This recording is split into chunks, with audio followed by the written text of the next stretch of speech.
Picture this. You're at a wedding. The music is perfect. The photos are flawless. Everyone's smiling like they're watching the final scene of a rom-com. But inside one of the people standing at the altar, something feels off. Not panic. Not regret. Just a quiet thought. Why doesn't this feel like love? That's what we're talking about today, the psychology of people who marry someone they don't actually love. And no, this isn't about blaming anyone. Because most people don't do this on purpose. They do it because the human brain is really good at choosing comfort over truth. Here's the first uncomfortable fact. A lot of marriages aren't built on love. They're built on fear management. Fear of being alone. Fear of starting over. Fear of family pressure. Fear of being behind in life. At some point, love stops being the goal, and safety takes control. Think of it like this. You didn't want fast food. You wanted a real meal. But it's late, you're tired, and suddenly anything that fills you up feels like a good idea. That's not love. That's survival mode. Psychologists call this risk avoidance.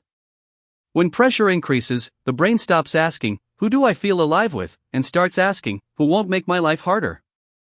Another huge factor is attachment style. If someone grew up around emotional chaos, instability, or neglect, their nervous system gets wired in a strange way.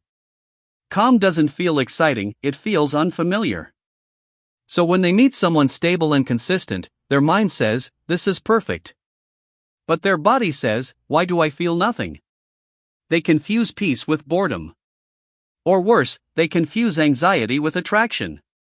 Those butterflies everyone talks about? Sometimes that's not love. Sometimes that's just your nervous system on edge. Then there's the social clock.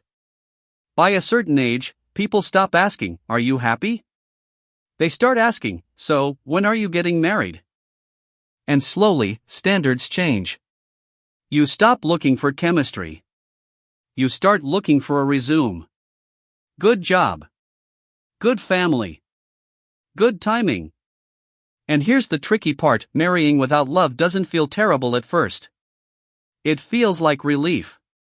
Relief that you're not alone anymore. Relief that the pressure is gone. Relief that life looks settled. But relief isn't happiness. And when it fades, something else takes its place. Silence. Silence during conversations. Silence during touch. Silence when you realize you feel lighter when your partner isn't around and then feel guilty for feeling that way. The mind tries to explain it away. This is just adulthood. Love fades anyway. At least they're a good person. And maybe they are. But the body doesn't care about logic. The body keeps score. So people cope. Some throw themselves into work. Some emotionally shut down. Some escape into fantasies, old crushes, or scrolling late at night wondering, what if? Not because they're selfish. Because humans need connection, not just commitment. So why don't they leave? Because leaving isn't just leaving a person. It's leaving an identity. A story everyone else believed in. And that's terrifying. Here's the truth most people never say out loud. The worst loneliness isn't being single. It's being with someone and still feeling unseen. And if any part of this feels familiar, it doesn't mean you're broken. It means your brain chose safety when your heart needed honesty. So the real question isn't, why do people marry without love? It's this. How often do we trade authenticity for approval and call it maturity? Think about that.